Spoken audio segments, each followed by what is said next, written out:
Well, I'm not sure about you, but I'm certainly hungry for some more racing in this championship. Welcome along, ladies and gents. It's round 9 of the Invictus Racing League, PC F1 League, sponsored by GT Omega, and in partnership with gridfinds.com and Driver61, where we've landed at the Hungaroring on the outskirts of the Hungarian capital, Budapest. Hungary, being one of the oldest countries in Europe, founded many moons ago, and being older than the likes of Germany and France, stapled in history is this country. It was the Hungarian Grand Prix of 1986. It was the first behind the Iron Curtain, and won by Nelson Piquet from second on the grid. Front row will be paramount for qualifying. It's no secret that Hungary is not an easy track to overtake on. Why is that? Well, it's tight, it's narrow and it's twisty. 2.7 miles long is the Hungaroring, with back-to-back DRS zones into and out of turn 1, followed by another 13 corners that sees drivers pushing the boundaries to get past in the race and testing their skill and precision all through qualifying. Cameron, it's going to be a vital qualifying session, but with over half the season complete, the race for points is going to be just as key. Good evening, everyone. Thank you very much, Fozzy, as usual, for your lovely tunes. Yeah, we are back another week in round 9. Sees us in Hungary, as Fozzy's just introduced us. And yes, we are getting towards the end of the season now. We've got the likes of Netherlands, Italy, Portugal, Spain, Singapore, and Mexico to go. But that's in the weeks to come. This is now. We are, Hungary, a track that's known as Monaco without the barriers. A very difficult track to overtake on. Qualifying will be very important here. So the 18 minutes of qualifying is to be crucial for the drivers. And then it's going to come down to the likes of pit stop strategy. And that will be pivotal to who comes out on top and who makes up the podium. A couple housekeeping things to inform you is that Mert has left the league for the remainder of the season. He was last season's champion and was up there in potential contention for the championship this season. And at the moment we don't know the replacement for Mert, but hopefully we'll have a new driver soon to fill in that second spot in that Mercedes team. And Jasper, last time out in Russia, claimed McLaren's second win of the season. And that proved to be very useful for them in the points as well. Anyway, so Williams are back on top in the Constructors. We just show that now as we wait for the lobby to get underway. And there we go. So they are on top, ahead of Mercedes by a matter of 10 points indeed, with Williams scoring 15 in Russia and Mercedes scoring none at all. So it's back and forth between the two at the top. And it's pretty close between McLaren and Alpine. 6 points separate them, with McLaren leading the way in P3. And Red Bull down there in 5th, in a nice sort of happy medium between Ferrari and Alpine. Now, as the drivers are readying up, I'll just quickly inform you about the driver standings. As mentioned, Mert is no longer in this league, and he had a DNF last time. So that is the maximum amount of points he will get for this season. As you can see, though, Cancon leading the way by a hefty margin there, just shy of 40 points in difference between them, him getting P2 last time out in Russia. But the nearest contender is Jasper in the McLaren. McLaren obviously changed their lineup midway through the season and it's done wonders for them, but will it be wonderful for them this time out in a very different track to Russia, and therefore brings different challenges. But one of the challenges is qualifying, which we are just about to get into, Fozzy. Hungary, is it one of your favourites, or is it just another one in the calendar? It's one of those tracks I think works quite well for qualifying, but when it comes to the race, as I alluded to at the start, it can be quite a difficult one to race around. Being so narrow, people say it's like a slightly scaled up go-kart track. It really is quite tough to get past people. You have a good opportunity into turn 1, and then a little bit into turn 3 as well, both of those corners having DRS zones leading into them. Qualifying, though, if you can get a good line, especially through sector 2, through turns 6 through to 11, it is great to drive this track. I've enjoyed driving this myself quite a bit in single player. Love doing time and trial on this. So in terms of qualifying, it's one of my favourites, and I think a lot of the drivers will be quite happy to see that the skies do seem clear, at least this qualifying session. There's cars quite far down the pit lane making their way out. People do want to get, I'd suspect, quite a good time on the board fairly early doors in this, because if you don't get a good time on the board and you struggle to get a time on the board, then you might be coming into traffic throughout the next 17 minutes and 12 seconds, because as mentioned, it is a tough track to get a clean lap on when there's 20 other cars, or 18 in this case, out on the track. So yeah, pretty sure a lot of drivers are going to be looking forward to this one. Bashi out there on the soft tyres at the moment. The number 15 driver in the AlphaTauri. He's going to be one of the first out around the track. There are currently 6-7 cars on track at the moment. People slowly coming on as the lap goes. Both AlphaTauris leading the way at the moment. It's Liam Markham that leads the outlaps of all the drivers. And behind him is his teammate of Bashi, as mentioned. Events for 2 Hasses of Edu and Owen is vibing, running fairly close together. And behind them you have, I believe it's an Alpine. It is. It's the Alpine of who is behind them. So they're your first 5 drivers who are going to be out on the track. And what we will do is we will follow Liam Markham around the track. We always like to follow one of the first drivers around, and Liam Markham is leading this outlap thing today. So let's ride on board with the number 88 Two Fat Ladies driver and see how he does on his first flying lap of anybody of the Hungaroring. And this is the first DRS straight, all the way up to 8th gear, 180 miles an hour. As you head down towards turn 1, braking at the curbs, and it's a tight hit the apex there of turn 1, and you're straight back on the DRS again. He stayed in 4th gear around that. You sometimes see people drop down to 3rd, but he manages to carry the speed nonetheless, hooking it around. Careful of that curb on the left. Curbs in Hungary can be quite dangerous if you catch them. That one there and the one at turn 5 can really ruin your lap if you catch a rear wheel on them. Tight apex as he goes around that corner. We've got a yellow flag in sector 3. Probably people just trying to get out of the way of each other and slowing down to build a gap. And now here comes sector 2. If you can nail this apex and nail the apexes over the next few corners, then you will have a good time, because it's one corner into the next with not really much time to keep your steering wheel straight. But he seems to do quite good there, does Liam Markham. Then it's near enough flat in the Formula 1 car through turn 11 here. Just a slight little lift, and then you're heading down towards turn 12. This is sector 3 now. At the exit of 11 was where the sector began. Obviously it's a purple sector 1 and a purple sector 2 being the first car out, but a lot of time can be made and lost in these final few corners here, because they're 2 long corners, long 180-degree corners. 120 metres to the DRS board. Let's see what he can do. Flat out across the line, bit of DRS to help him, and it is a 1:16.6 by Liam Markham, the first lap time of the session. Bashi, following his teammate, takes P2 provisionally, just almost a 10th off. And Owen setting a lovely lap time there, 4/10 almost between him and the AlphaTauri. Now, we go on about the difficulties around here, and one of those difficulties is when it comes to overtaking. It's fine in qualifying when you've got space, but as soon as you get a bit of dirty air on that wing, then it all changes and it becomes quite a sluggish affair. An F1 car can go from the most agile automobiles on the planet to being, well, worse than a Channel Cross ferry, as we ride aboard with Nicholas Swain, a 37 Ferrari, who is making his way towards the end of sector 1. Again, a yellow flag, nothing to worry about there. It is just drivers separating themselves out and around in order to, again, maintain that space so that you don't get too much dirty air, and that will just help them get a nice lap time. But he does back out on those medium tyres. So we've seen this before within qualifying. Drivers off the ground on a set of mediums, run them in, work them in, and then we'll switch towards the softs towards the latter stages of qualifying. Crikey, that was a mouthful to get through there.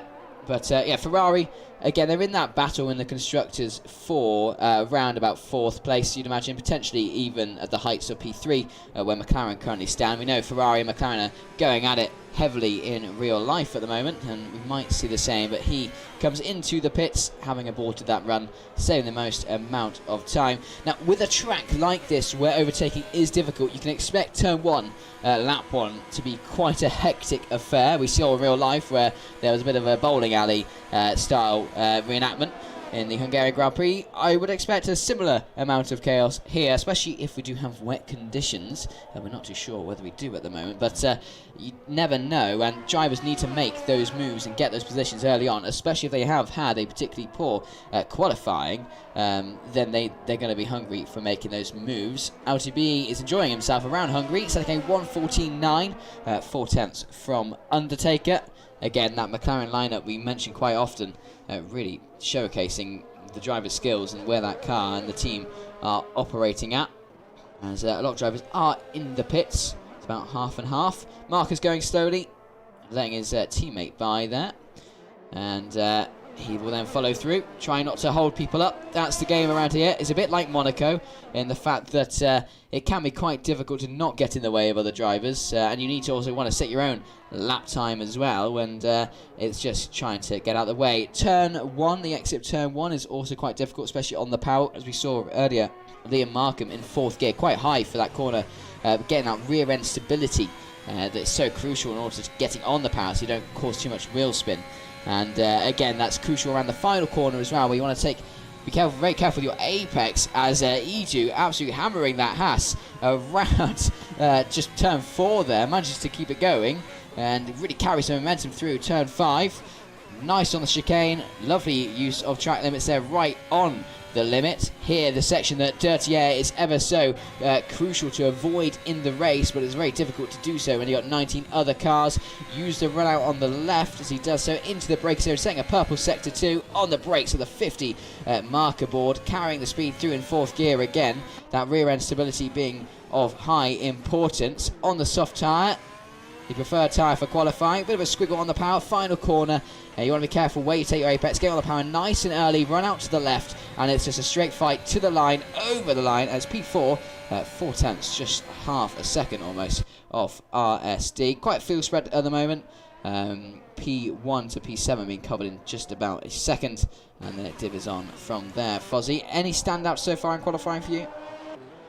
It's a neat little lap from the McLaren, that, isn't it? The first one into the 114s. It's quite nice to see. Undertaker, well, Kankin's jumped up to second, but Undertaker was there. Of course, the last time Undertaker joined us, he won the race.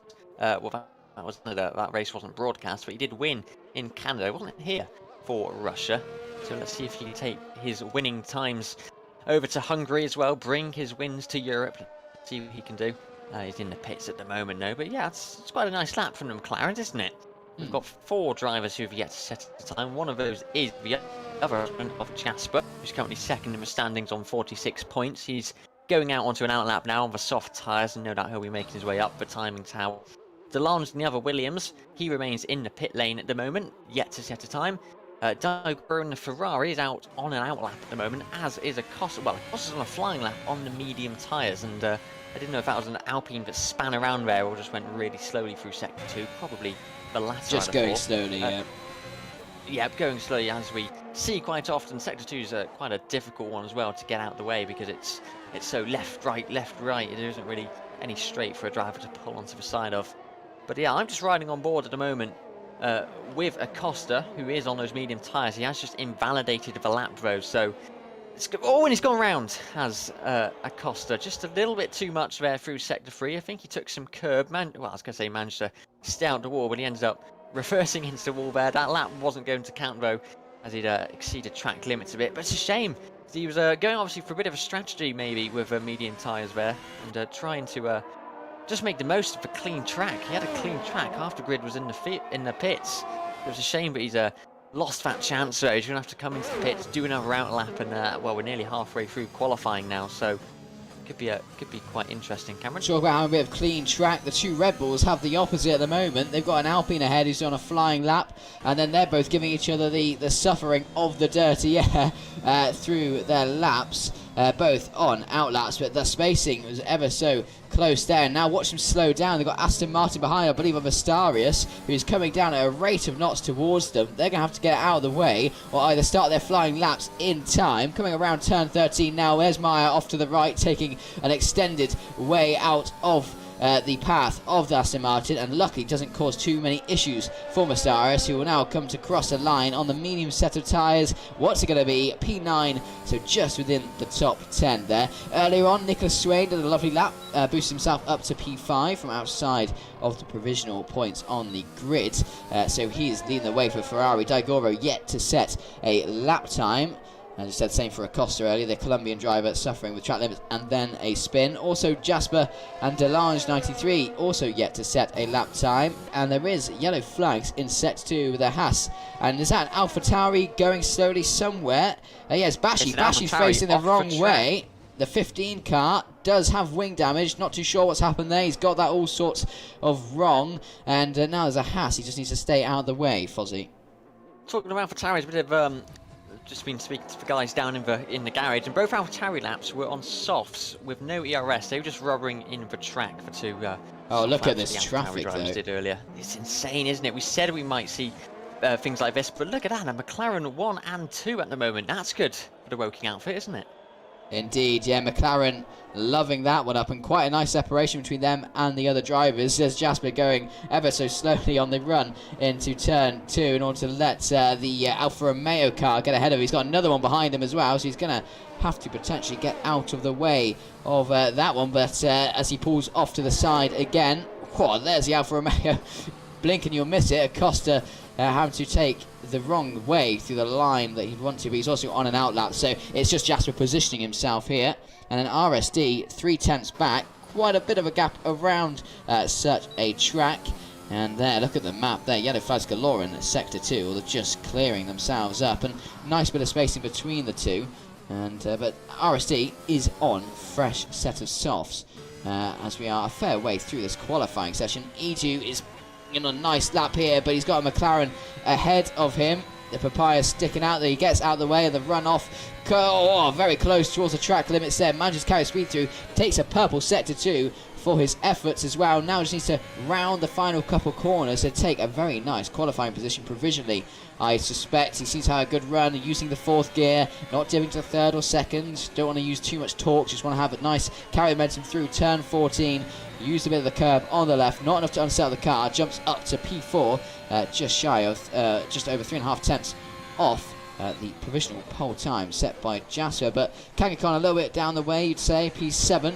But we've seen what he can do no matter where he qualifies. And Undertaker setting a purple sector 3 as well. As you said last time he joined us, he won. And it could be a similar pattern here as he now joins Jasper provisionally on the front row. And another Alfa Romeo, no, we'll get there in the end. AlphaTauri getting the yellow flag treatment as he takes his time around the final corner. And Swain has left, not too sure what's going on there, as Emir has got a Haas out of his way. He's showed a bit of frustration, he's aborted his lap there, and is letting Edu carry on with his pace, and knowing that no matter what, he's going to cause him issues there. We still have the white Red Bull though, and hopefully we will get the normal livery back soon. Acosta yet to set a time, but has set a purple sector 2. If he can just keep it within the track limits for sector 3, then oh no, he's diving into the pits. That's a strange one, that. He was on for a good lap there, was Acosta, on the soft tyres.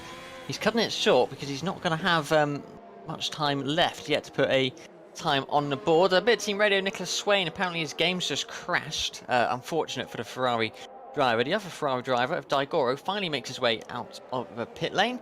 And he's on a flying lap on the medium tyres now. The other driver yet to set a time to the timing tower.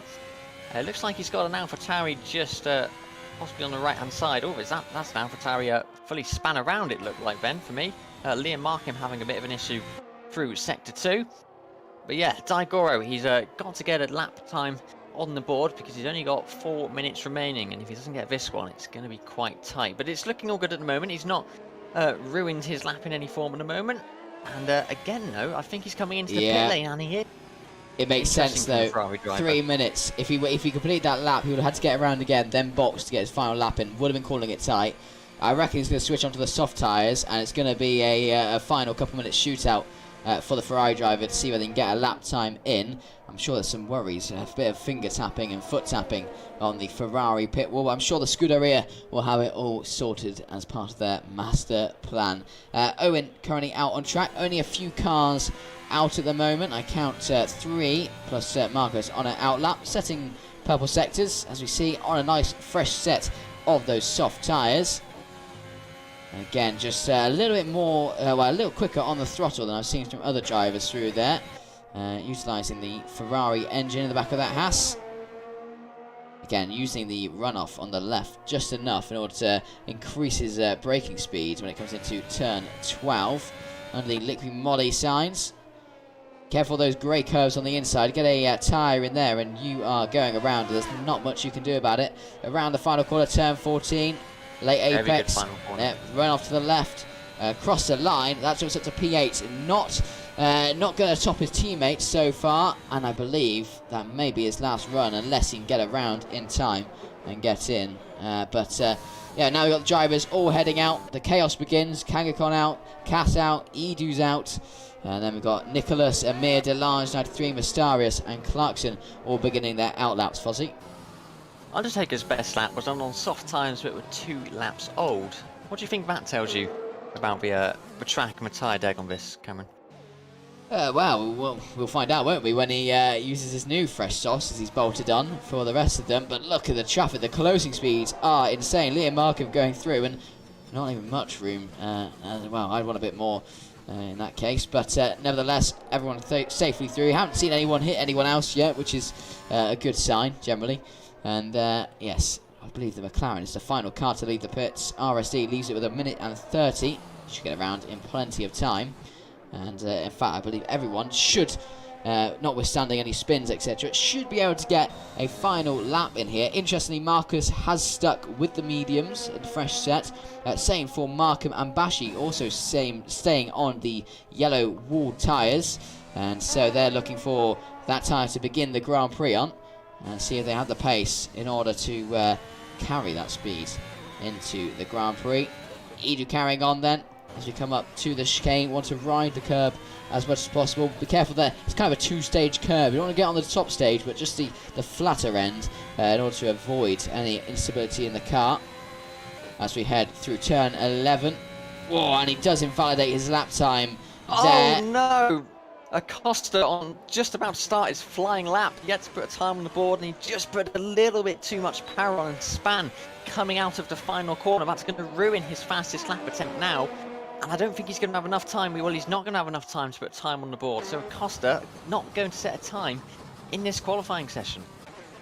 Yeah, that is tough for the Colombian Alfa Romeo. Currently, the other driver, P10, Acosta, looking unlikely. Although not invalidated, so he may be able to set a time, but it's not going to be representative of the true speeds because of the the lack of speed. And is that a Haas going slowly on the main straight? I think it's just in the pits actually. And Acosta does invalidate his lap now, so it's gone from bad to worse for him. But Undertaker now has worse now as you just span around. Undertaker's invalidated his lap too, so he will not get pole position. Jasper still continuing on. Mystarius on the left-hand side there, not causing too many issues. Jasper keeping it clean through turn 5. Another yellow flags. Yellow flags have been set alight because the car's slowing down.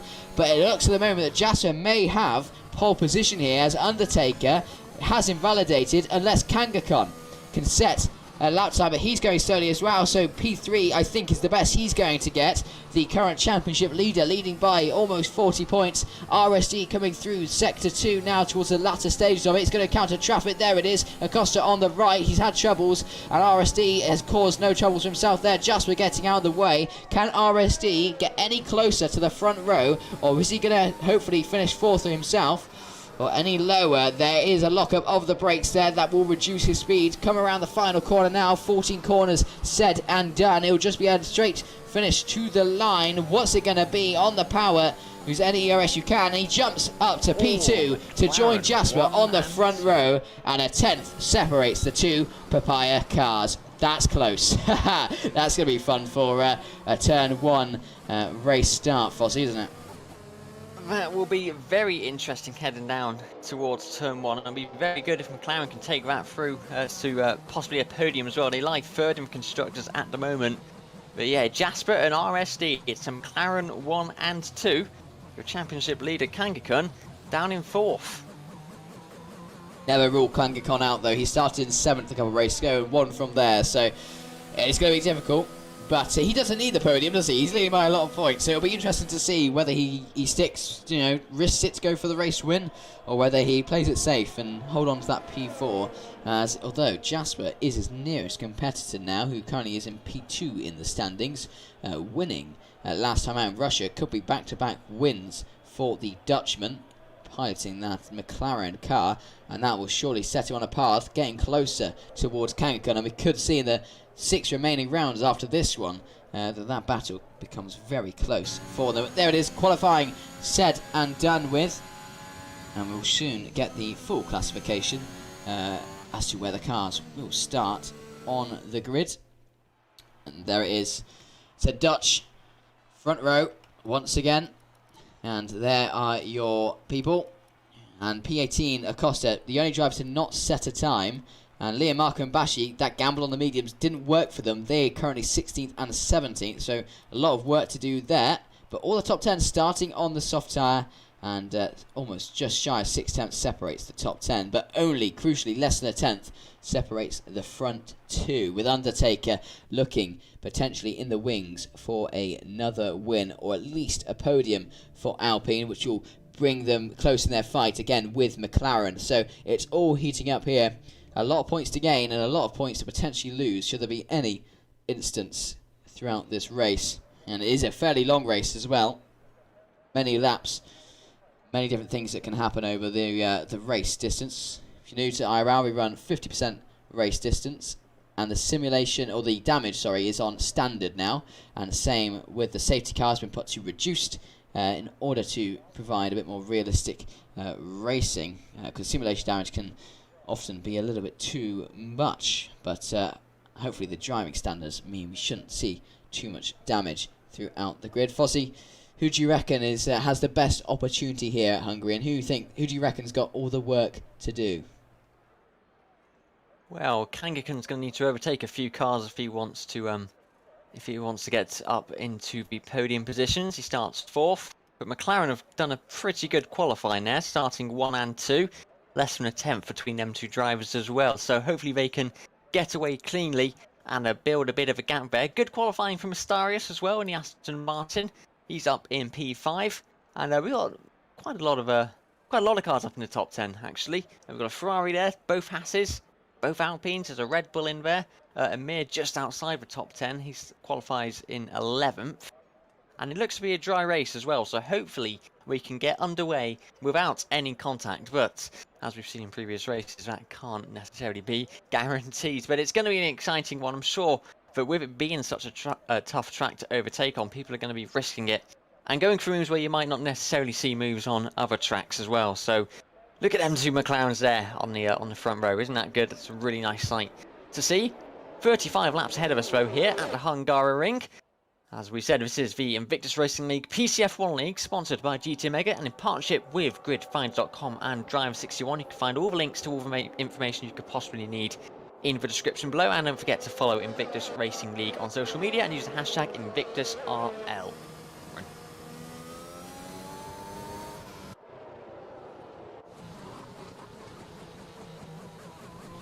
The top 10 all starting on softs, and the rest of them are all starting on the yellow wall tyre, the medium, except from Acosta, who failed to set time in qualifying. Bit daring with the strategy here, going to go long on those hard tyres and, well, most likely finish on the softs. And you'd imagine the same for the medium runners, but the likes of Amir has a really good opportunity at tactical pole position to make up some time and positions in the pit stop window.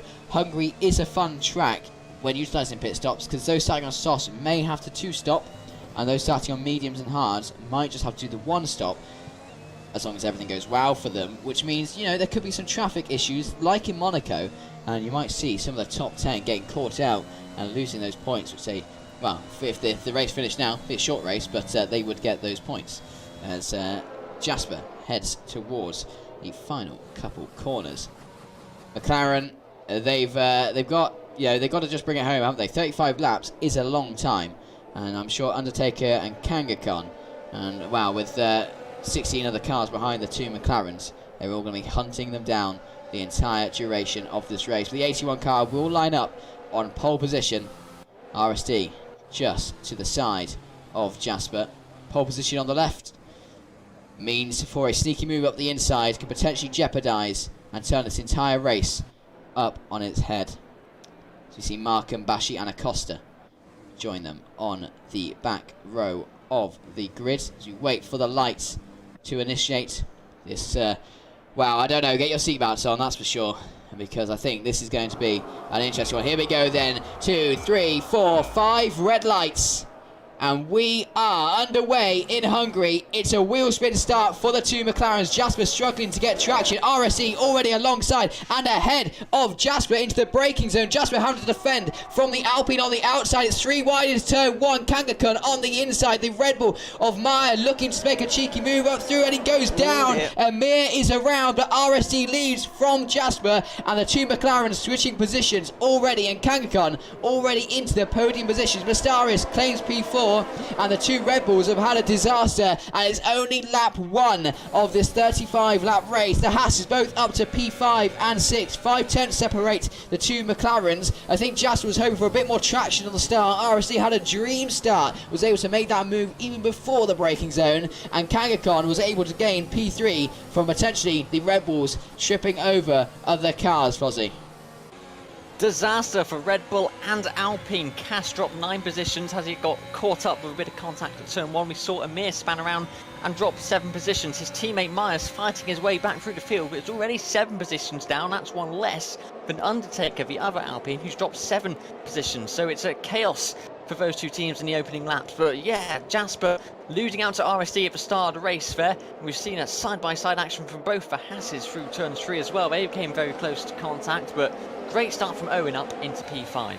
And here comes a move on Edu on his compatriot there, taken to the inside line. Overtake initiated. A lot more straight line speed in that Haas than his teammates. Teammate might be carrying a bit more downforce, but the straights is your prime overtaking opportunity here, and he gets it down, moving into P5, up 2 positions from where he began. But Jasper is now 4/5 tenths within RSD, but does he go for the move, or does he play the team game here and take the points for McLaren? It's an early on decision to make. Kangaskhan already a second back. That's out of DRS range, already seeing to struggle. Look at the understeer that Williams has to suffer with there as we head in to turn 6 and 7 towards turn 8, riding the curb heavily. Be careful not to get any floor damage there, Kangaskhan, because that will make this race a bit more miserable than you'd expect. But Owen still hanging on to Edu. As I said, I reckon he's carrying a bit more downforce, able to hold on in the corners, whereas Edu is suffering a little bit of that cornering speed, but has it all to answer for on the straights. Look at the acceleration away from his teammates. But 7 tenths separate the top 2, and the closest battle going on track, I believe, might be between Undertaker and Marcus. Marcus in the Alfa Romeo, and Undertaker getting a massive moment on the steering wheel. He catches it again, the oversteer kicking in, and wow, he's wrestling that like, oh, again, look at the twitch. He must have damage, surely, because that car looks more unsettled than anything else I've seen before. He lets Meyer through unintentionally, now is outside of the points, down 8 positions from where he started. Will gain on slipstream. Is he going to go down the inside? No, backs out of it. A bit more sense than traction, obviously, here, because that Alpine is looking very skittish early on, and the tyre deck wouldn't have even kicked in yet, and that is horrible news for Alpine. If they're carrying floor damage, and that cannot be replaced or repaired in the pits, and he's going to have to carry that for the remaining 32 laps, Fozzy. Yeah, we saw Undertaker drop a few positions at the start of the race. Maybe he was caught up with a bit of damage. Maybe he's got some floor damage, as you say, but that's going to be tough to carry throughout the next 32 laps. It's a long way to go in this race at the moment. He's got a Red Bull in front of him, but he's trying to get past. But with that damage, he's just having to take so much caution through all of these corners. He's getting in the dirty air as well, and it's unsettling the car, especially through Sector 2, where it's such a tight and twisty part of the track. You need as much downforce as you can get, and he just hasn't got it with the damage that he is carrying. His teammate, though, is down 10 positions at the back of the grid. That's because he boxed at the end of lap 1. So obviously had a bit of front wing damage that he wanted to sort out. And looks like Amir has got past Bashi as well at the back end of Sector 3 to move up into 16th position. The McLarens are pulling away. Look how far ahead them two McLarens are at the moment. Kangaskhan is just over 2 seconds behind Jasper. Undertaker looking for the move on Meyer. Sorry, Fozzy, to cut you off there. Bit of contact between the two drivers. Undertaker, forceful move, robust. And Meyer had no defense to that, but Meyer's then let through again. Undertaker letting him through. It may be just due to the sportsmanlike conduct there, but as you said, the two McLarens just leading the way, 2 seconds already, and Kangaskhan seems to not have an answer. I wonder if they're just towing each other along here, and will maybe fight in the latter ends of this race, rather than early on, where they could be heavily compromised and affect the team strategy. In fact, Mysterious is a bigger threat to Kangaskhan than Kangaskhan is to the two McLarens. The Aston Martin upper position race start. He started 5th and might be in contention for the podium early on, but we have to wait for the rest of the race to unfold, because anything can happen here in Invictus Racing League, and if it can happen, I'm sure it will do so. And here we go, Liam Markham slowly getting onto Large 93 as well, but Daigoro and the medians behind, locks at the brakes, heavy on the brakes there, turn 12, lucky to not carry even more speed than he needed. And that Ferrari's looking a little bit more stable than the Alpine, but not by masses there, as he will have DRS, drag reduction system, on Liam Markham. But behind him, he's got a Costa to deal with, the Colombian driver who is up 3 positions from where he started. And look at the defensive manoeuvre there from Delange 93, taking to the right-hand side of the track. Liam follows to take the slipstream. And bear in mind, there's only one DRS detection zone here, so it's the same DRS detection zone for the 2 DRS zones themselves. So it's a double dose for staying in. And Liam Markham brakes late, has to go slightly wide. That opens the door for Daigoro. That is the Alpine of Undertaker. He took a little bit too much curb and manages to pirouette around and continue facing the right direction, but he's going to be carrying a little bit more damage now from contact with the Armco barrier that he's just sustained, and that car was looking unstable throughout that lap. He had a moment coming out of turn 4 on lap 4, and on lap 5 he goes a little bit too far and into the barrier, but manages to keep it going. Crucially though, what damage has he got? We've said that the Alpine's been carrying possibly some floor damage. I'm trying to see if he's got any front wing damage, not that I can see. And I don't think his tyres are going to be in the worst condition, as he has another little snap of oversteer coming into turn 11. That Alpine does not look enjoyable to drive. I'd be surprised, even with the best drivers in the world, if he can get that car to the end at full race pace, because it's looking dangerous to drive at every corner, Cameron. Meyer has an enjoyable car to drive, though. That Red Bull was looking like a dancing ballet around the sector 3 there, right on the gearbox of Nicholas Swain. We talk about dirty air. It looks as if Meyer had nothing at all. He struggles though with traction, getting on the curb, but he was within a tenth, half of that, if anything, to the Ferrari. Had to actually back out, take a slightly differing line in order to avoid contact, but he's looking for that manoeuvre and he wants to make it quickly. He's 3 positions down. If he gets the positions done early, he can still be in for contentions with solid points this race. Nicholas taking all the curb and some more there in Hungary to and it sways the car to the side. And here we go, Meyer looking down the inside. It's not an overtaking opportunity. There's hardly enough room for one car, but there we go. There is the move from Meyer. Nicholas Swain gets on the exit, has a poor exit indeed, and Meyer has the traction and he is through to take P8. And Nicholas will look to take that position back. Look at the speed they're both carrying. High downforce for both these cars. Does he go for the move here? And Undertaker has retired from the session. Fozzy. Yeah, I was going to say, that was Undertaker out the race. His tyres are on 40% already. 40% where his tyres were, and we were only on lap 5. But that is Undertaker out of the race. Are we going to see a safety car? Jasper's gone into the pits, as has Meyer. Are they anticipating his safety car to come out? At the moment, it's just a yellow flag in Sector 1, but there are cars coming up to that zone in just a few corners' time. Starius leads at the moment with both McLarens having boxed, and Cass had a moment, the other Alpine, just a lap ago as well. He span around, maybe he caught one of the curbs as well, but at the moment it's Starius that leads, and that Alpine of Undertaker has been moved off a track, so don't think we're going to get any safety car at the moment. Let's see what happens in the next few laps. McLaren on the hard tyres, both of them committing to what is likely going to be a one-stop strategy to avoid getting stuck in traffic. The two-stop is a more aggressive strategy, but they don't need it. They were ahead by some margin, so they're going to play it safe. And again, look how close they are. RSD boxed a lap earlier. I believe a lap earlier than Jasper did, and has managed to still maintain that gap between the two McLarens, and they are looking set for a very strong finishing position at the moment, although I wouldn't like to put my commentator's curse on it because I'm very good at that. But Mystarius and Kangaskhan will look to box in the following couple laps, if not this lap. Those soft tyres must be hurting. It's more thermal degradation around here, but they stay out once more. And maybe they're trying to go for an overcut here, but the undercut is always the answer in the F1 games. It's a lot more powerful than anything you can do with an overcut. As Jeremy Clarkson gets past Owen as Owen enters the pits. I was going to say Liam Markham was stuck in a Ferrari sandwich, but someone's taken the top layer of bread off of that sandwich because Nicholas Swain has gone into the pits, and now he's side by side is Liam with the other Ferrari of Daigoro into turn 1, who manages to make that move stick. But Liam's going back for the switch back, and it was rounded out for Liam. it was a tough move. He nearly made it come off, but it was just a little bit too much. I didn't see if there was contact, but it is a safety car as Liam Markham crashes out on lap 8. That was a pretty big incident as well. Quite a few G's pulled in that one. Liam Markham, the number 88, too fat ladies.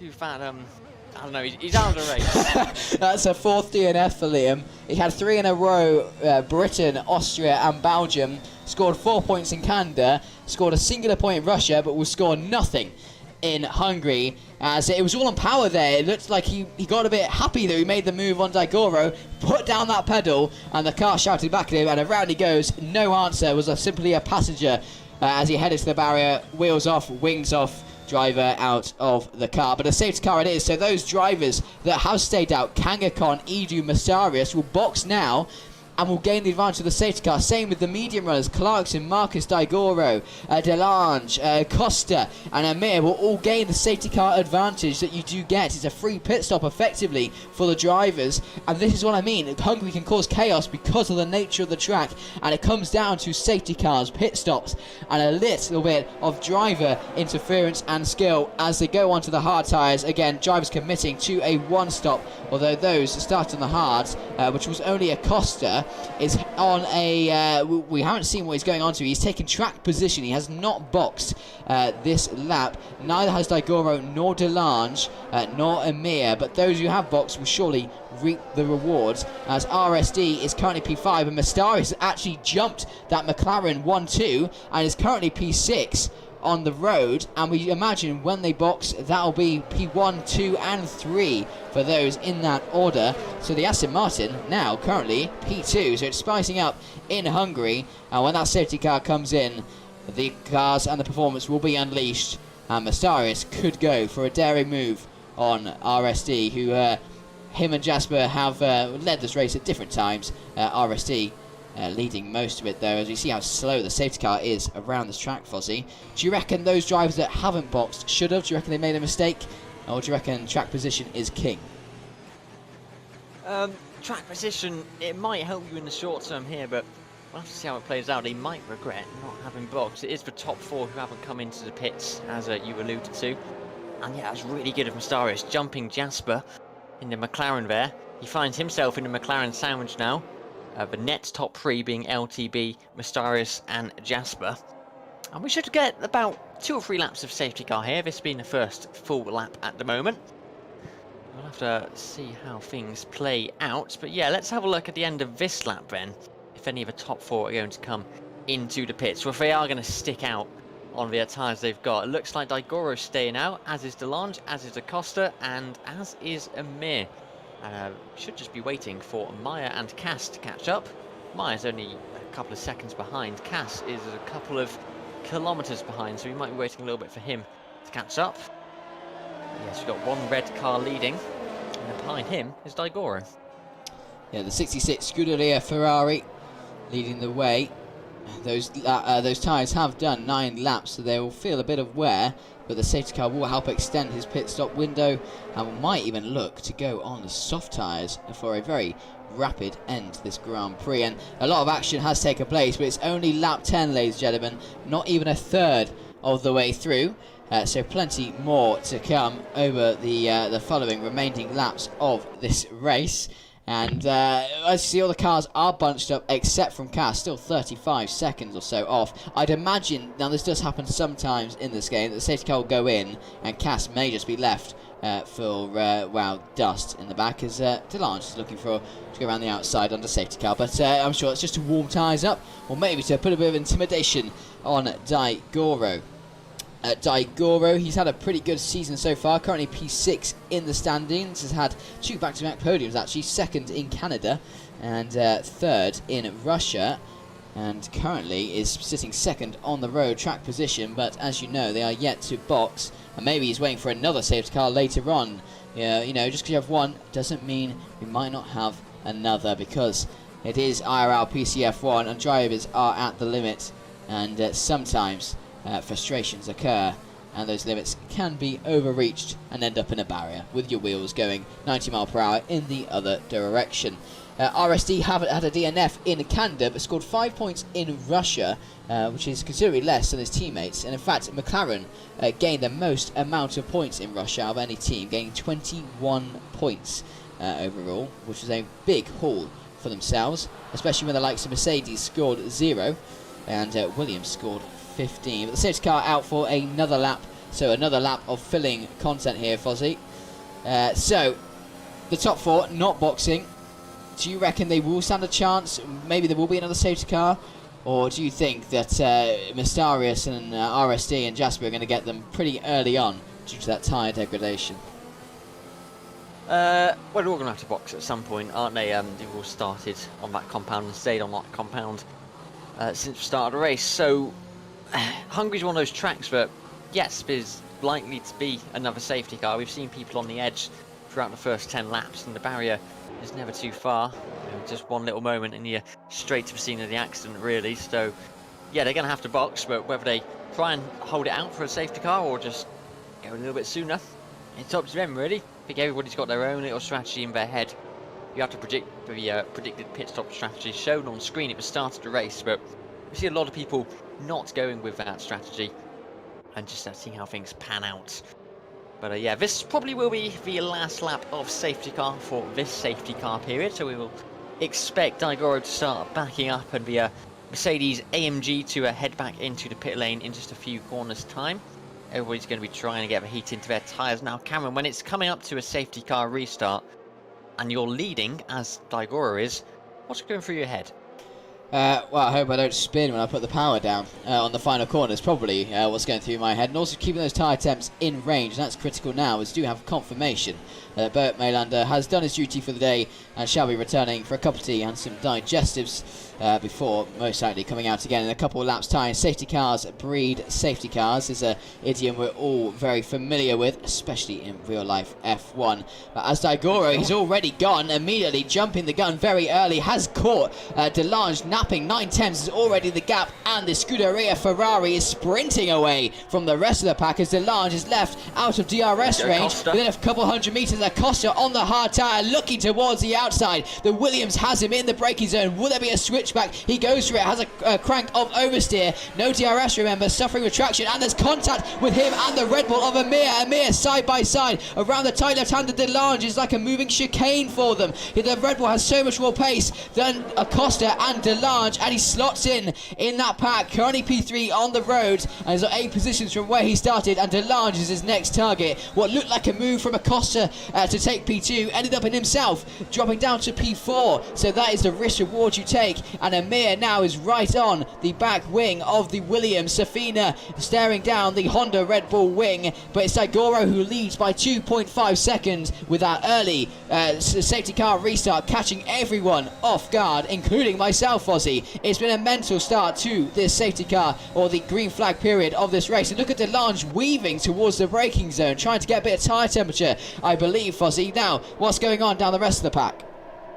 What a start that was from Daigoro. That was an incredible safety car restart. 2.6 seconds, and we're only one lap in to the race again. That's incredible. Yeah, Acosta maybe on the hard tyre, losing out to Delange and Amir there, who are both on the mediums. And look at Delange weaving, trying to break for toe all the way down this. It's 870 metres down towards turn 1 from the exit of turn 14. And he's weaving all the way from the exit of that corner there. We see Myra and Bashi going side by side through turn 1 there at the back end of the field. You can see all the timing towers there. Maya coming out on top in that battle. But yeah, Amir, he's staring down the wing of that Williams driver. They're both on medium tyres, and both of those medium tyres are 12 laps. Oh, which one do you think, Cameron, is going to come into the box first? Do you think that maybe there's going to be an undercut attempt here, or do you think they're going to try and stick it out? Now, Amir has the pace, so it's going to be close. If Delange or Acosta tries an undercut, then I reckon Amir still has the pace to potentially match the rewards of that undercut and end up with a everyone's staring at each other, still wondering why nothing's happened, what's going on. But 5-10 separates Acosta and Amir. He was closing up as Amir runs wide. That will be a warning for the Red Bull driver.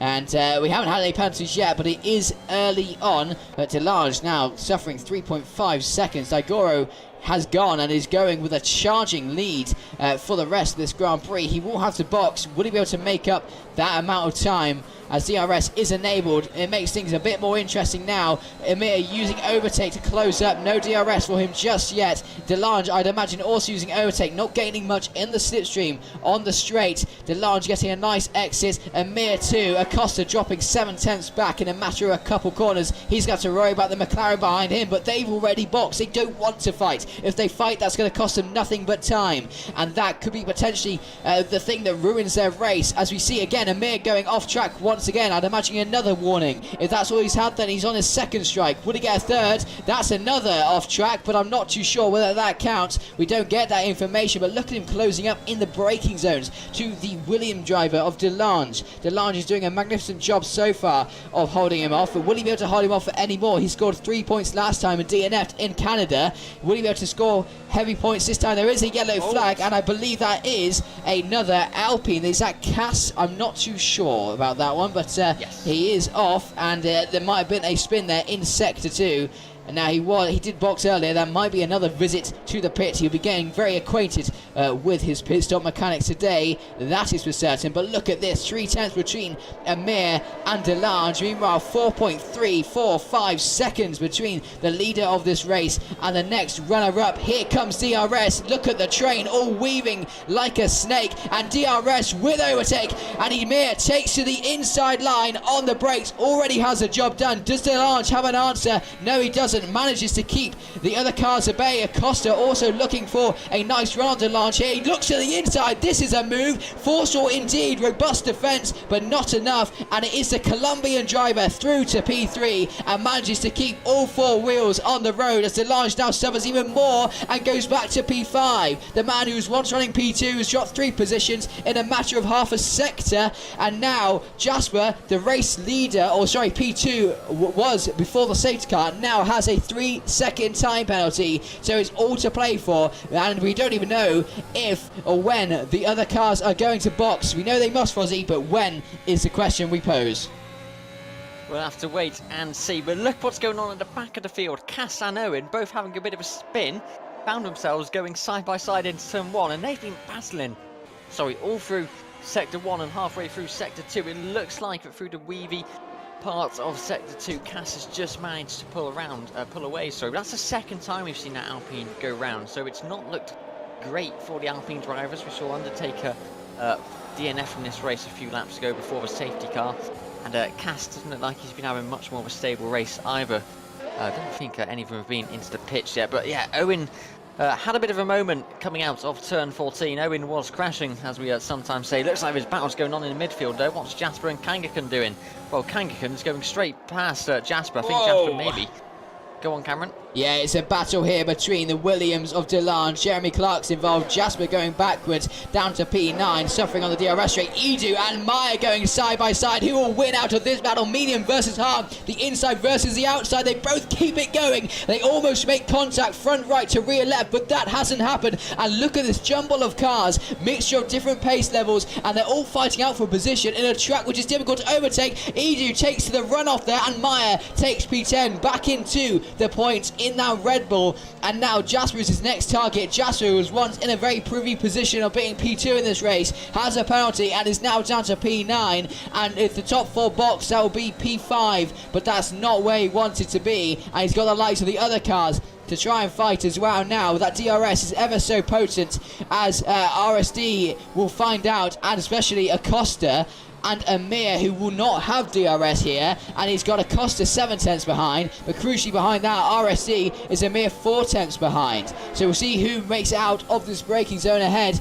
but clearly not enough. But don't worry, it's a double dose of DRS here, so no matter, you get a bit more straight line speed advantage, but the advantage here clearly is Daigoro leading by 4.4 seconds, Fozzy, and that is a dominant lead as Jeremy Clarkson is battling out having a bit of a battle with DeLange, who gets it all crossed up on the curb, manages to carry on, and now that sacrifices speed on the run into the next set of corners. Turn 4, as we head into turn 5, the Mercedes brakes earlier. Speed and power, as is so often mentioned by Jeremy Clarkson. He's going to need a bit more speed and a little bit more power here to get past DeLange. He looks to the inside. That's not an overtaking opportunity, the turn 6 and 7 chicane, but there will be one as he heads slowly down to turn 12 into sector 3. But he's got to get through these tight, twisty sections where your downforce levels are so crucial, and dirty air is so cruel to these cars. And who has had a cruel race is going to be one of the Haas drivers there, Fozzy, who has managed to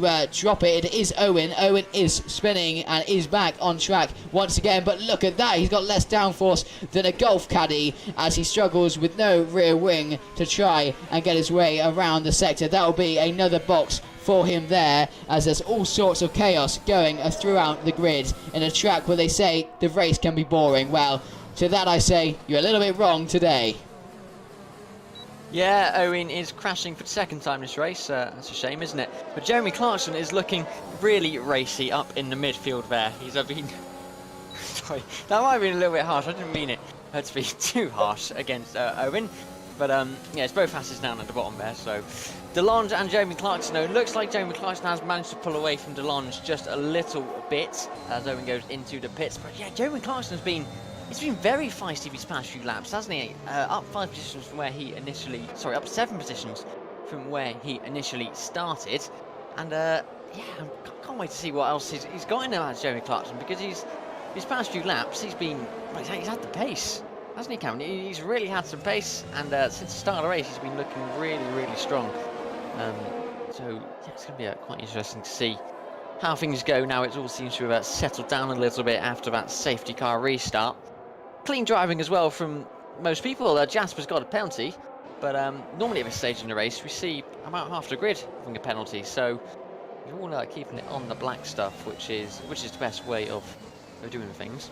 The question here now is the lights that haven't stopped, how far can they go? They're obviously waiting for a safety car now, because if they have a safety car, where they are currently will most likely be where they come out the pits. However, how long can they go on these medium tyres that we're going for 19 odd laps now with only that many to go? Is that Jasper? Yeah, Jasper and Mike, can you talk, please? Yeah, Jasper getting all sorts of wrong there, but manages to get a nice wheel on Nicholas, who also was in all sorts of wrong with the Red Bull ahead of him. Jasper currently, qualified P1 on pole position, has had a bit of a dire race in the second half here, as look ahead, Maya and Bashi, there might be a bit of bashing going on here, but there's nothing just yet. Maya looking for a move down the inside. Does he send it? Yes, he does, and manages to keep the move and make it clean, and takes P10 again. The Red Bull driver, it means that both Red Bulls are in the points, but those drivers at the top are waiting for that final safety car. It's not a guarantee, however, you would suspect that with a track like it is, there will be one, and that will guarantee them staying in their positions. But how long can they go? RSD is currently provisionally the race leader with Mastarius P2 and Kangakon P3 once those have boxed. As Bashi now looks to take the inside line, and Jasper going for the switchback. He might have a penalty, but that's no bother now. He has DRS as well, and a bit of overtake to assist. Closing right up in the slipstream, takes to the inside, is neck and neck though into the braking zone. Who's going to come out top? It looks like the McLaren is just ahead. However, Bashi will be able to take potentially a switchback here and get the run on his opponent, but instead backs out, settles the 12th. In this race so far, as you see ahead, DeLange and Meyer getting feisty, and there could potentially be something that brings Bashi into that battle for the last couple point positions. As DeLange 93 in P10 also hasn't stopped yet, so bear in mind when he does stop, he's going to be potentially P14, P15, a while off the pack, as Acosta is closing up to Amir, managing to stay within that crucial 5/10 range through the dirty air, and even more crucially within that DRS range on the brake. They're braking a little bit later than Amir on the harder tyre as well, whereas Amir has done 19 laps on the medium, which will be starting to feel a little bit of pain as he looked to go to the box end for my eyes but didn't go for it. But look at the exit Acosta's going to have here. It's very poor, does not get a good run, takes the wider line. luckily has DRS. I doubt there'll be a manoeuvre here. However, we'll see how quickly he does close up. Obviously, Amir not having any service of that drag reduction system means he's a bit of a sitting duck on the straights. As is DeLange, who is being overtaken by Jasper. The DRS helping quite nicely. Bashi's thinking I'll have 2 in 1 here. He very nearly touches the rear right tyre of the McLaren, does Bashi. And DeLange lost 2 positions in the space of 1 corner there. Bashi looked a little bit unstable. I've been riding on board with him, and I think his tyres just might be starting to go now, as of those of Jasper as well. They both seem to be a little bit on edge through some of the slower corners and when they're putting on quite a bit of power. So it's going to be tough to take them to the end of the race, because they're already looking a little bit off the tyres of Jasper and Bashi. But Daigoro, he's running a bit of a lonely race up the front there, isn't he? He had an absolutely, stellar safety car restart, and he's just controlled this race since then, really, hasn't he? Yeah, I think he would like to, although he's had a splendid race so far. That gap, 4 seconds, is nowhere near the gap he requires for a pit stop. Bear in mind, he's yet to stop. And it's about, 25-second pit stop here, and that will see him drop down towards the midfield, so he can save his energy for now, because he's going to need to push all the way to the end when he does stop. We're on lap 22 of 35 of this Hungarian Grand Prix PC F1 Invictus Racing League, brought to you in partnership with GT Omega, Gridfinder and Driver 61. Daigoro leads, followed by Amir Acosta, but RSD is your provisional race leader and race winner at this moment in time, with Mastarius currently P5, it will be P2 on the podium should he remain in that position that he is now. However, it's not all said and done here. RSE is closing up, but doesn't want to make the move just yet, because, as you mentioned earlier, don't want to cost too much time. We saw Jasper trying to make moves on other cars, and look where he is. He's down 10th, down 9 positions from where he started, and 2.1 seconds off Meyer, who's also had a few issues in this race, and is closing up to Marcus slowly but surely. But I think it's going to be a bit of a showdown towards the final part of this race here. We've had no other safety car, bear in mind, so the strategy for the top 3 has changed somewhat, and I'd imagine surely they're going to think about stopping soon as Daigoro carries on for another lap. Will Amir try and go for an undercut? No, he also stays out. Acosta, the Colombian driver, also stays out. So another lap for them. But look how close RSD is on the wing of Acosta, and gets a nice exit. Has a lot of energy in that battery as well, and will charge towards the Alfa Romeo, but does not go for the move. He gets another sample of DRS as well as we head in further into the track, turn 2. Doesn't go for the move. Not a conventional overtaking opportunity here. The only one you would say is into turn 1, but convention doesn't mean anything here at Invictus Racing League, as the drivers dare for those dangerous moves in order to reap the reward. It's a game, it's a management game of risk reward. 4D chess is often referred to, but Meyer down 3 positions where he started in the Red Bull there, currently P9. It might be close between him and his teammates as to where they are on track at the end of this race.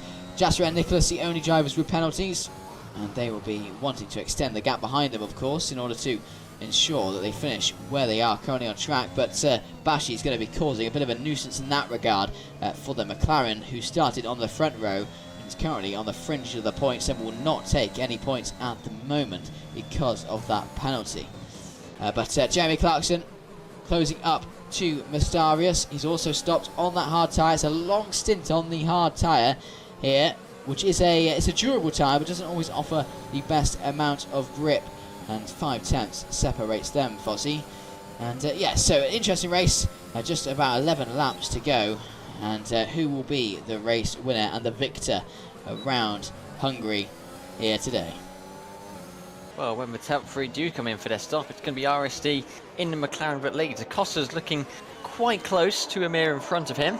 Top 3 yet to box, as I say. DeLange finally makes his first pit stop in the Williams. That's going to drop him down into P14. We can see Amir, though, as I ride on board with Acosta. Amir harvesting energy as he makes his way around turns 4 and 5. I'm surprised nobody's clipped the curb on turn 4.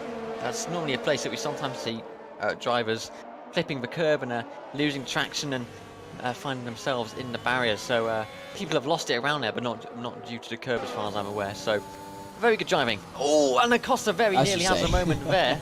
Yeah, talking of curbs, and Acosta kindly demonstrates exactly what I'm on about. I'd like to keep that one out of the wall. That would have been quite a significant impact. Maybe his tyres are slowly going off. Let's have a look at if he comes into the pits. Well, the top two don't now, but the top three. So it's another lap for the Ferrari, the Red Bull, and the Alfa Romeo driver. RSD only 6 tenths behind Acosta, Cameron. Looking close. Just saving his time, RSC. He knows he doesn't need to battle these drivers ahead of him. He could just save a bit of fuel, save the tyres. As long as he manages the gap with Mastarius behind, that's going to be the real battle here. So, you know, take the DRS, but doesn't want to get caught up in any shenanigans that occur between the top two, the two ahead of him. As you see, Acosta, a matter of a couple tenths behind Amir, and looking all over the place to try and surface a manoeuvre against the Red Bull driver. The Alfa Romeo still sticking behind for now, and it will take some doing in order to get a move done. Amir, I'm surprised he's hold on to his lead so long. Well, not lead, but lead over Acosta, should I say, considering he hasn't had any DRS. So I'd imagine he's probably had to deploy his battery a fair little while. But we do start to see that gap between Daigoro, Amir, and the rest of the pack starting to condense a little bit. So that long stint on those tyres now is looking to go away from them, as we still haven't had that crucial safety car that they're biting for so far in this race. And with about 10 laps-ish to go, Amir heads into the pits there. He's had enough for his tyres. He wants some fresh rubber, and I believe that will be a soft stint. It makes sense to do so. So now RSD is up into the podium, but provisionally he's leading this race. Provisionally he's on the top step of the podium, and in fact has backed off a little bit, 7 tenths now from Acosta. Mastarius behind is another 7 tenths. So that is the key battle for the race win. However, there are plenty of other bits of action going on further down the pack. Jeremy Clarkson also must add, hanging on to that P3 at the moment over the likes of Kangaskhan, who's getting 2.8 seconds. Has never really looked as if he's had the pace around here, has he, Fossey? We saw earlier that gap was around 2-3 seconds by a couple of laps, and so he's just trying to take the nice bout of points home. He doesn't need to win this race. He's got, you know, points to spend. And crucially, Jasper, who is his nearest opponent, is down the way so far and will be lucky to finish with some points. So yeah, Kangaskhan suffering a little bit on pace. Kind of, and again, a bit of a lonely one. 2.8 gap from him to Clarkson, and then it's a 1.6 gap he's clear by from Marcus in the Alfa Romeo, the Finnish driver, looking to take home some more points. He did have a DNF last time though, Fozzie. Into pits comes Daigoro. He's also had enough of his medium tyres. He's followed by Acosta, which means RSC is now going to take the net lead of this race. Jeremy Clarkson gains on Mastarius quite a lot through Sector 2, is what I've realised. So maybe running a little bit more downforce. He's eyeing up a move into Turn 1 is Clarkson. Remember, there's one DRS detection zone, so at the end of that DRS straight, he's going to continue to have DRS down here. Let's see if he can make a move. As you say, it's not a conventional overtaking place here, but this convention can go out the window sometimes in these races. Drivers taking all the moves they can. Like I said at the start of the broadcast, we're over halfway through the season now. Anyone who hasn't made up many points is going to be wanting to try and do what they can to do so. It's one of the closest battles on the track, is this Mastarius Clarkson battle. So I'm going to stick with it a little bit more through Sector 2. And let's see how much Clarkson can gain on Mastarius. It doesn't look like he's gained as much as what he has done on previous laps. Typical when we cut to it. Normally, on previous laps, Clarkson's gone through that chicane of turns 6 and 7 really well, but he's just not done it as good that time around, so he should still get some DRS through. Interestingly, Mastarius was a matter of 4-5 tenths of RSD. Now he's 1.6 seconds away out of DRS from the McLaren driver. Not sure what's happened there from the Aston Martin, whether he just doesn't have the pace or whether maybe carrying a little bit of damage, as there is That's a Nicholas yellow Swain flag. round. Turn 5. Nicholas Swain around, cleared up quickly, no safety car. That would be cruel to those drivers that just boxed if there was a safety car there. But it is Mastarius versus Jeremy Clarkson. Again, it is your closest battle here for the podium position, sort themselves out. But Mastarius is unable to close that gap significantly to RSD, who is now 1.5 seconds away. And it's going to be more of a case of Mastarius watching over his shoulders to where Clarkson is, rather than looking ahead to where RSD is off in the distance. Have a look at Acosta and Amir fighting for the final points position into turn 3. That was a very nearly contact between the Red Bull and the Alfa Romeo, but it's not over yet. They're going to continue fighting this one around, both on soft tyres. Acosta going a little bit wide and setting the purple sector as he does so. Both of these guys absolutely flying through Sector 1. Purple Sector 1, as I said, from Acosta. Let's see if he can catch up to the Red Bull of Amir in front of him as we make our way through Sector 2. Quite nicely. Kisses all of them as he goes around following the racing line. It's through here that you get a lot of dirty air when you're following another car. He explores the track limits just a little bit to try and carry a bit more speed through. A tree renders into view as we come around to turn 11, and he has dropped a bit of time to Amir, has Acosta, but he is still within DRS range, so let's see what he can do as we head into turn 1. As we head into turn 1 with Jamie Clarkson and Mastarius for the podium positions. Clarkson's going to try and go around the outside. Is this going to pull off nicely, or is Mastarius going to hold it? He does keep the inside line, does Mastarius, and Clarkson gets a little bit twitchy coming out, but he's going to go again into turn 3 with the help of DRS. Is there going to be contact? It's going to be close. It's going to be oh so close, but it looks just like Mastarius can hold on there. He's trying around the outside. We might get one into turn 4. Round the outside. This is going to be tight. He has enough speed and he carries through. Jamie Clarkson, a stellar move up into P2. Oh, I see it's just a couple of seconds up the road going, yeah, I'll let them two fight it out. I'm running my own race up here. Comfortable in the lead from RSD, who started second in this race. On the front row behind his teammate of Jasper, who finds himself down in 7th place with a penalty. Him and Nicholas Swain, the only two with a penalty this time round. But yeah, that was close. I think we might have a bit of round 2 of these two fighting in a minute. Cameron, what do you think? Mastarius, I think, thought better than to fight that one there. You saw him just back out. He knew Jamie Clarkson was going for that move, whether both colours are going to make it or not.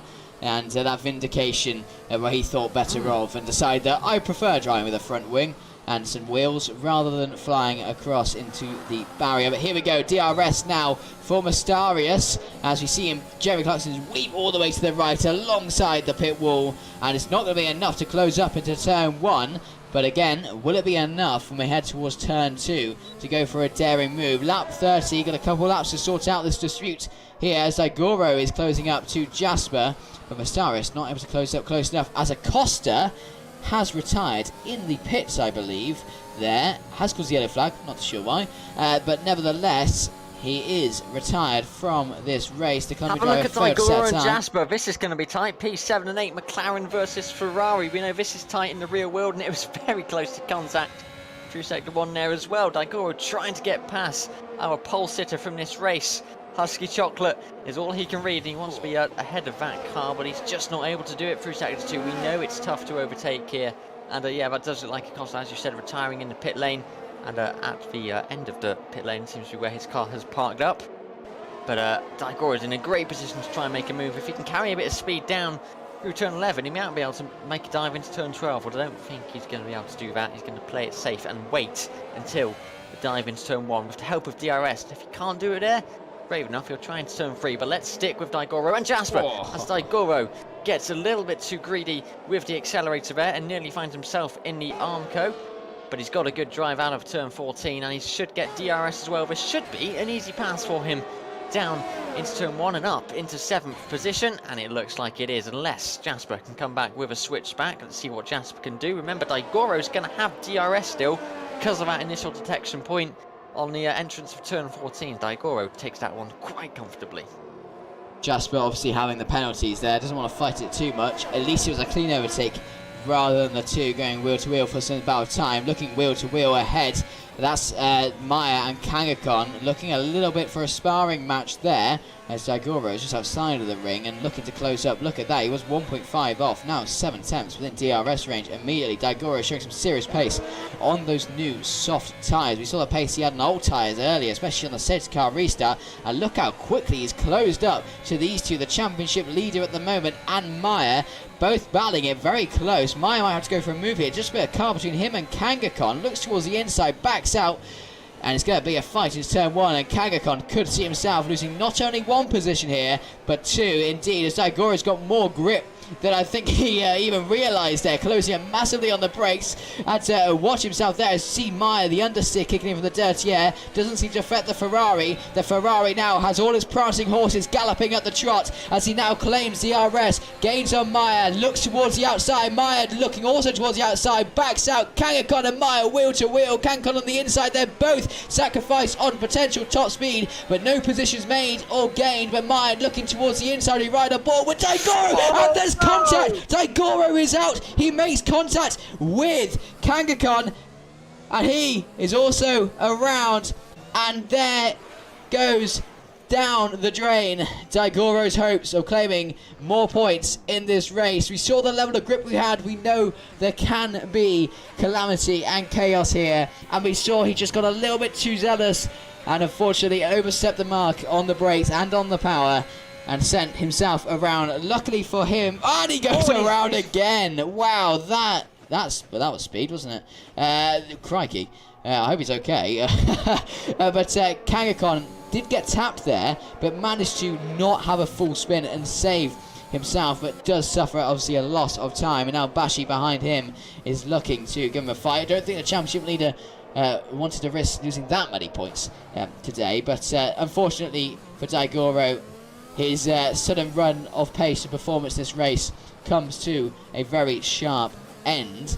And also looks like the battle for P1 might have come to an end as well, as RSD is 2.9, now 3 seconds up the road. Meanwhile, Jeremy Clarkson and Mastarius are still fairly close to each other on track, and that's where the battle is for the rest of the podium position, with the Finn of Marcus up into P4. He's actually had a pretty good race, up 8 positions from where he started, so the Finn has certainly been flying today, as Cass is also flying in the Alpine and takes the fast lap. But bear in mind, he's currently outside of the points, so will not take the fastest lap point on offer today. Amir and Jasper both have penalties, equal on the amount of penalties they have, and that means they're not bothered about fighting. They don't mind a bit of a battle between the two.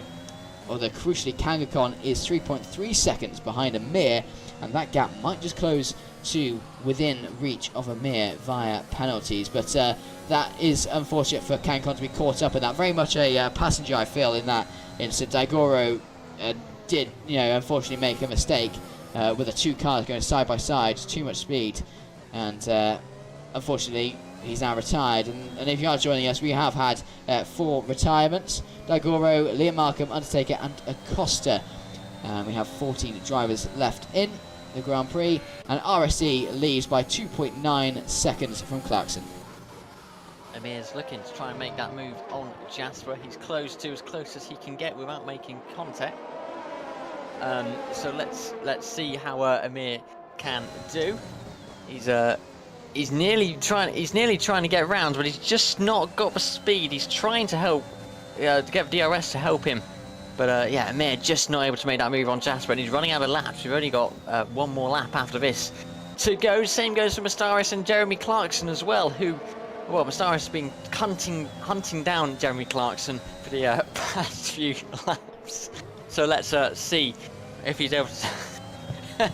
You're right, Cameron. Something's just happened on okay. Cameron's room. It's caught him off guard. Yeah, sorry, there's a bit of a mischief going on around here. It's all good. There's a bit of mischief on track as well between Amir and Jasper. Jasper looking to defend on the inside here, manages to hold off Amir in the charging ball. A bit of a Red Bull sandwich. Amir getting all crossed up, bit of lack of traction there.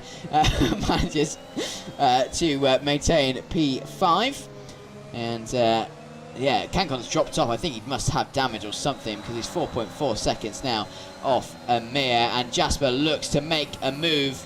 The Singer's Tail, as we mentioned before, on Meyer. Meyer late on the brakes. A late braking Red Bull, where we heard that before. Manages to forcefully take the position, runs the McLaren wide. The McLaren still gets a good drive and still maintains P5. And Meyer now drops down behind his teammate as Amir makes his way through as well to chase on to Jasper.